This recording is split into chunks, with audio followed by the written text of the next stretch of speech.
Welcome to the Archive Network. I am Aurelius, and with me as always Malik. We curate the classified archive. Today we open a new file. Amelia Earhart Disappearance. Malik, you've had this one on your desk for a while.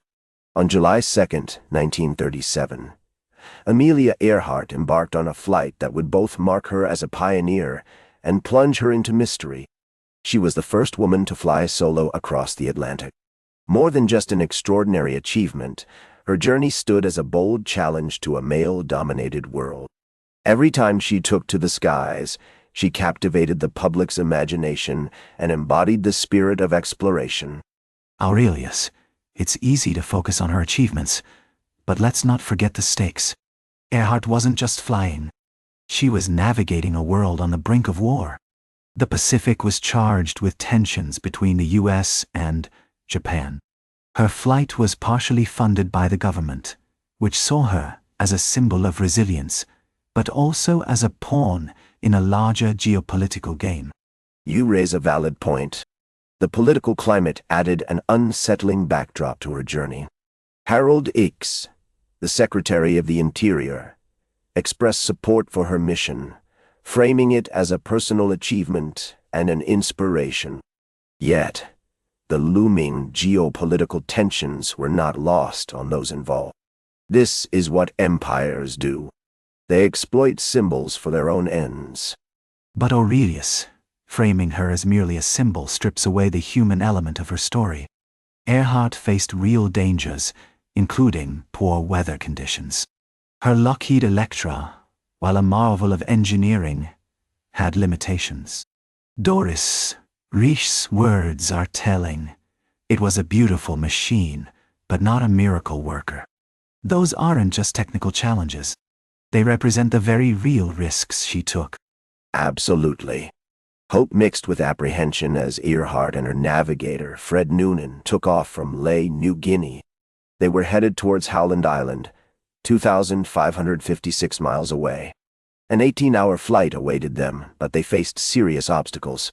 That sense of adventure was laced with the understanding that they were venturing into the unknown, fraught with peril. And when communication dwindled, it wasn't just a technical failure. It was a stark reminder of their vulnerability. Earhart's last confirmed transmission indicated she was low on fuel and struggling to locate Howland Island. Her urgency contrasted sharply with her earlier confidence.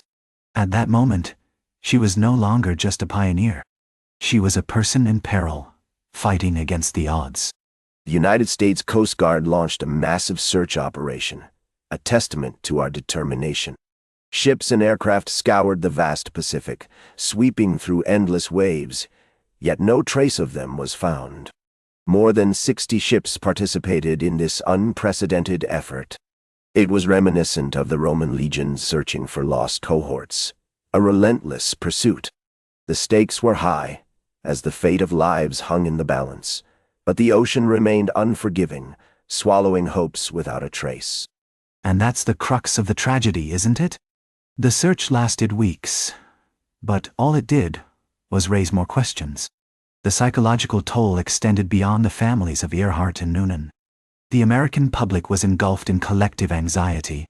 Earhart wasn't just a missing person. She was a symbol of a generation's hopes and dreams. The pressure on the U.S. government intensified as the search area expanded. They had to contend with deteriorating weather conditions, complicating their efforts. On July 19th, after 17 relentless days, the search was called off. The Coast Guard declared that the chances of finding them alive were practically negligible. A grim conclusion, but one rooted in harsh reality.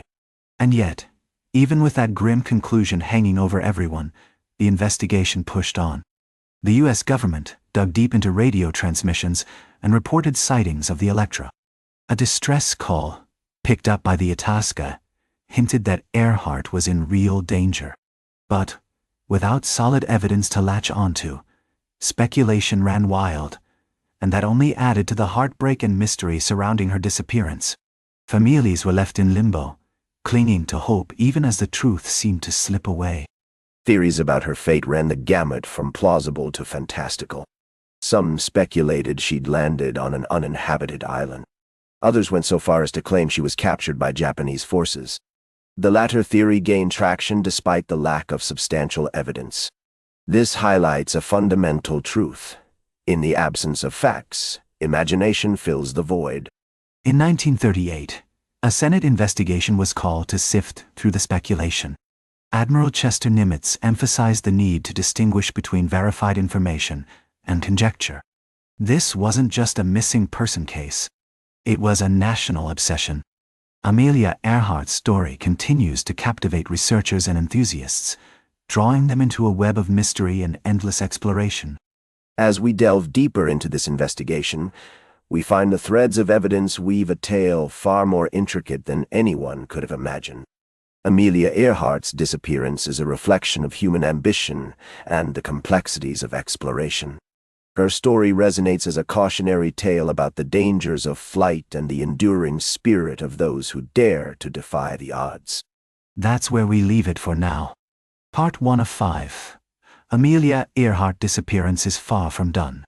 If you're new here, we're Aurelius and Malik, curators of the Classified Archive, part of the Archive Network. Part 2 drops soon.